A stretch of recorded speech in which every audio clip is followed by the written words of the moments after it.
Hello and welcome to our first ever Asset Control podcast special. My name is Jessica Watson and I work within our partnership and alliance team here at Asset Control. Just to provide a little bit of background for those of you who aren't familiar with Asset Control, we are focused on business user enablement by helping clients meet complex financial data management challenges. We ensure users across buy and sell side make the most of their data assets by providing easy data integration, data cleansing, distribution, and data discovery solutions for security master, pricing, and risk data management. Joining me here today and who I'm excited to introduce is Stef Nielen. Stef has actually recently joined our international team as Director of Strategic Business Development and brings 20 years of experience and deep domain expertise on the distinct processes hedge funds, asset managers, investment managers, and asset owners perform. Having worked for industry leaders including MSCI, Riskmetrics, and Axioma, he is well known in the industry as a trusted advisor to some of the largest asset managers and asset owners. And adding a slight personal touch to the introduction, Stef enjoys in his downtime open water swimming and skiing. I'm sure with our recent weather, the open water swimming has been embraced with open arms. I would be quite keen to do that right now as well. So welcome, Stef. Hi, hello. Thanks for having me. And referring to this open water swimming, this is probably a record day in heat here in London. So I'm really looking forward to go for my next splash. Thank you, Stef. So kicking us off here today, and as a continuation of our 7 Data Sins series, we will be discussing buying the same data multiple times. And maybe just to set the scene for today's discussion, I'd like to highlight a recent publication by Burton Taylor International Consulting, who outlined that in 2019, global spend on financial market data topped $30 billion for the first time since 2008. Yes. I think the report really shows how data hungry we are. 30 billion just in 2019. There's a market for data, definitely. And I think we should recognize that there is, a demand side to the market as well as a supply side to the market. So where does the demand really come from? That is definitely the asset managers that, maybe fueled by the asset owners, but are looking for either alpha, really a big hunt to create more alpha, and they think this alpha is in the data somehow. So we recognize this as market externalities that are, in this data somewhere, and you need to figure it out what it is, either positive or negative. Either these are spillovers and companies are not doing the right thing, or they've got a really sustainable kind of solution and it's not reflected in the market price yet. That's the hunt for the alpha. So those are the active managers, the hedge funds, if you like. On the other hand, we have the more, big movement to the passive managers and the ETFs that have been mushrooming in the last, 3, 4, 5 years. And all these are trying to track indices and hence more data, trying to be more clever, ESG data. So those are the big drivers, I would say, for from a demand perspective. Looking at a supply perspective, there's been enough incumbent players, that data vendors that are trying to, give more data, but at the same time there has been an explosion of new data vendors that are giving you very raw kind of data that you can work with. And a lot of hedge funds love to have that raw data and start with that. The more established players would like to have normalized data, more ready to go, but all of them are very hungry for data indeed. So I think what we here at Asset Control are trying to do is to sort of categorize these data types into slivers of data for what we recognize as pricing data, reference data, I would say benchmark data, ESG data, fund data, and alternative data. Thanks, Stef. So moving into the heart of the conversation, I just want to reference a joint white paper that we recently published with Expansion on smart sourcing and smart usage. Together, we highlighted 3 data challenges financial firms face. First being the ability to keep costs down and make the most of their data assets. Secondly, to easily onboard new data sets and efficiently service the business. And finally, ensure regulatory compliance on process scrutiny. Would you mind expanding on these 3 perspectives and how firms can best meet the challenges? Yeah, as you rightfully pointed out, there's been a white paper published by Asset Control that really recognizes there's a commercial perspective, there's a business perspective, and a regulatory perspective to making your data is optimal. And this is definitely for reference data the case. And so from a commercial perspective, it's really the question of, do you as a end consumer have the right data licensing in place? And is that reflecting really how you use the data internally? Because things change, and you will definitely see that each and every vendor every year might want to change some of their terms and conditions on the licensing. So you better keep track of that.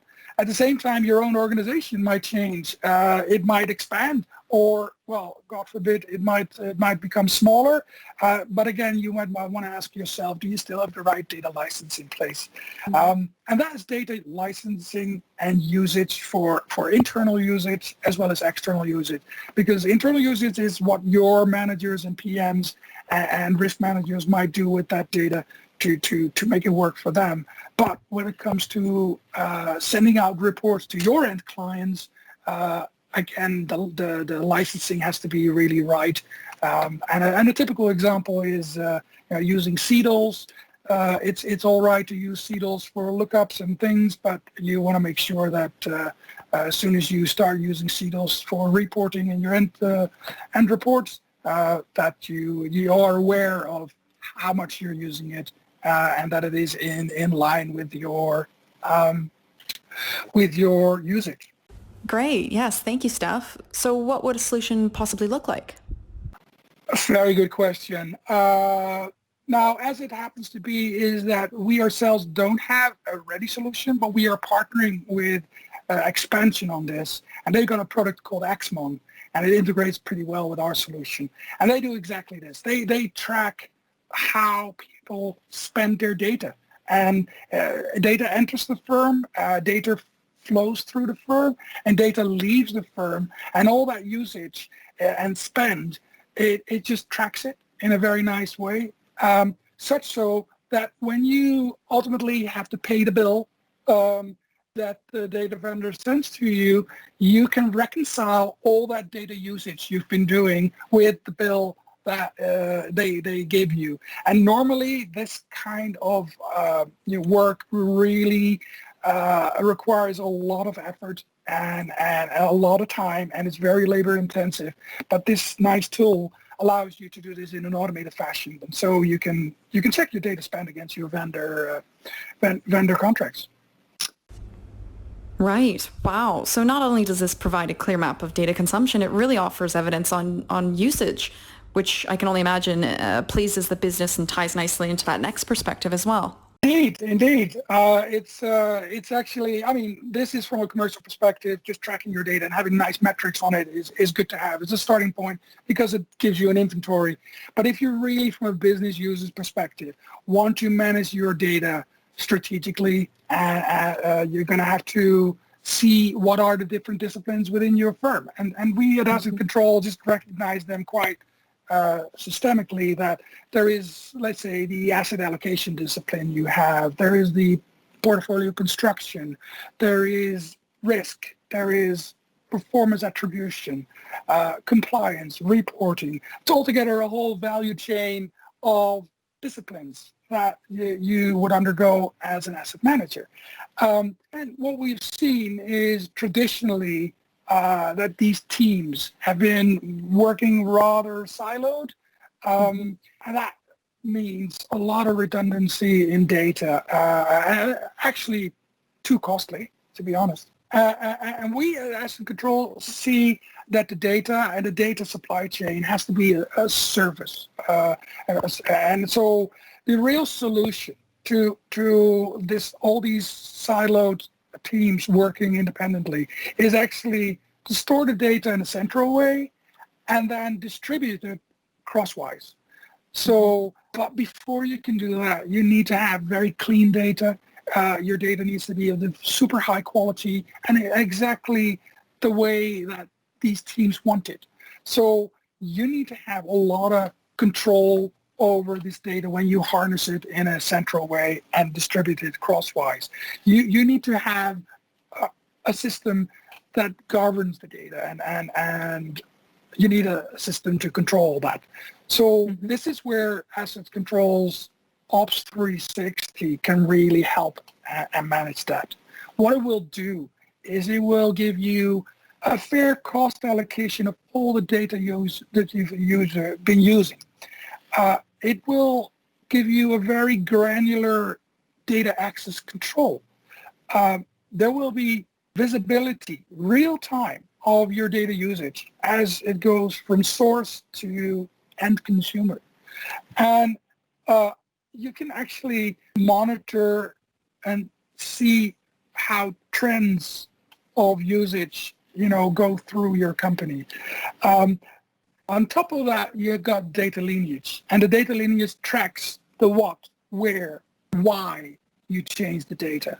And that's the last bit is what the auditors and the regulators really love. They'd like to see what you have changed and why you have changed it.